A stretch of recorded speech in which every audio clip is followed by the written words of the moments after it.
the original Elephant Builder collaborative modeling tool. Our new quantitative probabilistic Elephant Builder tool is all about the build. So it's all about the collaborative build, in fact. We still have this concept of the share code, which is this 6-character code that you share with other stakeholders, other offices, other community members, so that people can create accounts and share in the building of a single model. When they create nodes, those new nodes are available and visible and commentable, connectable by everybody else who has been invited to work on the same model.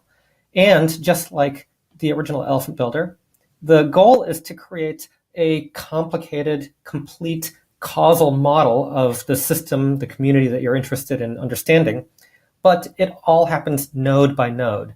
So here, go back to overview. So this is a model of railroad maintenance, and I'm particularly interested in asset failure, say. And so whether a segment of track breaks, whether a car loses its electrical system, and maybe I'm also particularly interested in whether asset failure results in economic costs to the transit system. So I want to create a node from asset failure to economic cost. So I'll go back to connections and click on asset failure. And first it gives me some visual context. Right now, asset failure only has one connection from asset state. So I want to create a new node because I don't think it doesn't exist yet. Economic cost. And it's just a simple set of very straightforward causal questions. What causes what? Asset failure causes economic cost, and now it's part of the model. And if I look at the overview, I can see it there. Where I can see it here. Asset failure connects to economic cost.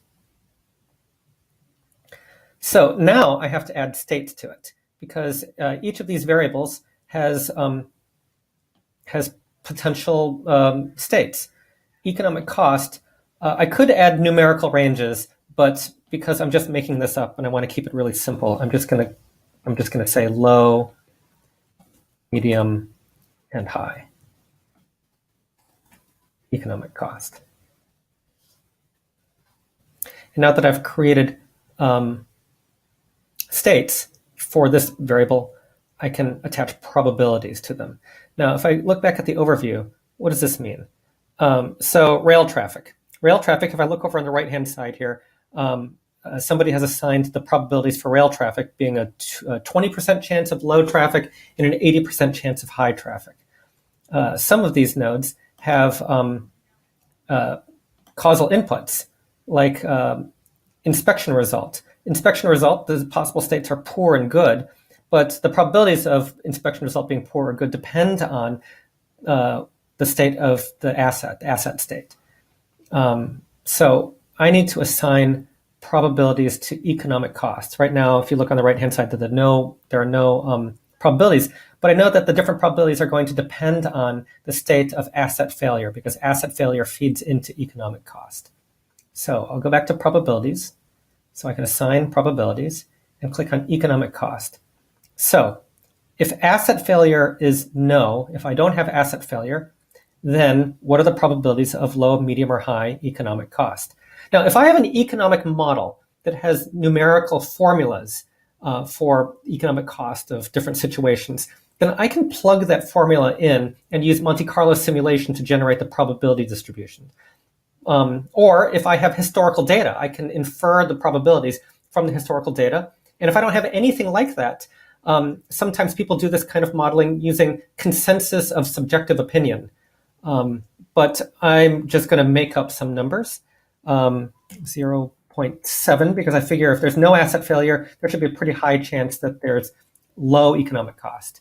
And 0.2 and 0.1. These have to add up to 1. And I actually think these add up to 1, but sometimes it gets a little picky. So I click normalize. And yeah, I just wanted to add some extra zeros. And so now I've added those probabilities. If there is indeed asset failure, then I figure there's probably a high chance that there's high cost. That's an 80% chance. and maybe there. So now all the probabilities are filled in.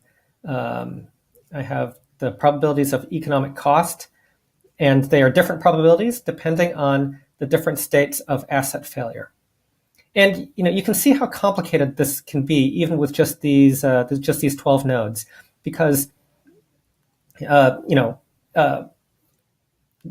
pressure, rail traffic, they affect damage, they affect asset state, affect asset failure, affect economic cost. These causal pathways are going to involve all these interactions among these different probabilities. So it can be just about impossible for a person to figure these things out mentally.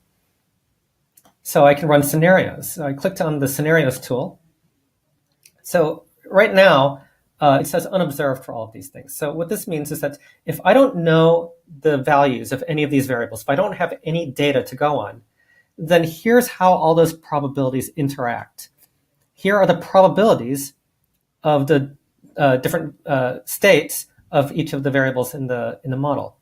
If I don't have any data, there's like a 50-50 chance, a 49-51% chance of asset failure. And economic cost, there's like a 40% chance of low economic cost and a 46% chance of high economic cost. So, a lot of the probabilities are going to be sort of around the 50% mark because we don't really know what's going to happen when we don't have any data yet. But of course, we probably do have some data. For example, maybe we have an inspection result. If I go back to the overview and I find inspection result, here it is. The inspection result depends on the state of the asset. Is the segment of track or the electrical system, is it in, what are the states? Poor, medium, or good state. And so if I have a good or a bad inspection result, that's going to tell me something about the asset state. It provides some evidence for the asset state. And that in turn will tell me something about the probability of asset failure and then the probability of economic cost. It'll probably affect just about every node in this model. So if I go back to scenarios and I change inspection results from unobserved, so remember here it's like a 50-50 chance of asset failure. If I change it from unobserved to poor, I get a bad result from my inspection. Now it looks like I have a 21% chance that there's no asset failure and a 79% chance that there is an asset failure. And I have also these changes to economic cost. Now there's, instead of close to whatever it was, 45, now it's more like a 23% chance that there's low cost and a 65% chance that there's high cost.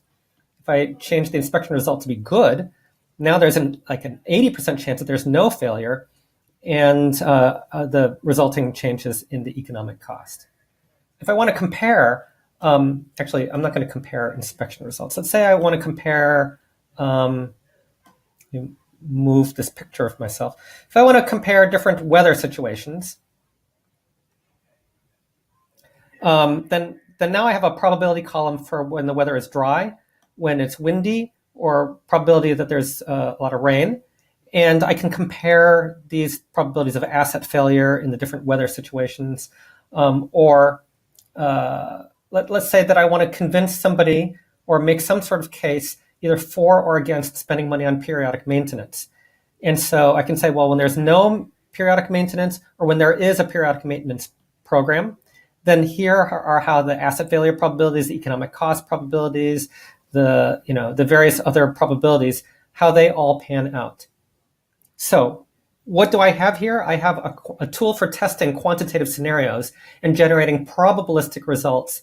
And note that because these are probabilities, the relevant units just stay the relevant human understandable units that are assigned to the different states in the variables. So this scenario testing tool should be able to produce data, metrics, that sort of thing, that slot directly into just about any organization's workflow and decision-making processes. And of course, the most important thing, this being an Elephant Builder tool, is that all of these insights, all of these analytical capabilities, all derive from a causal map that is built collaboratively by all the stakeholders. And so we call it authentic inclusiveness, you bring all the stakeholders, all the community members together to contribute to this causal map, then the resulting scenarios and the resulting policies and recommendations came from that community expertise. So that's what this new Elephant Builder does. It turns community expertise into the probabilistic quantitative metrics that are necessary to make policy decisions, to prioritize investments, and to assess risk.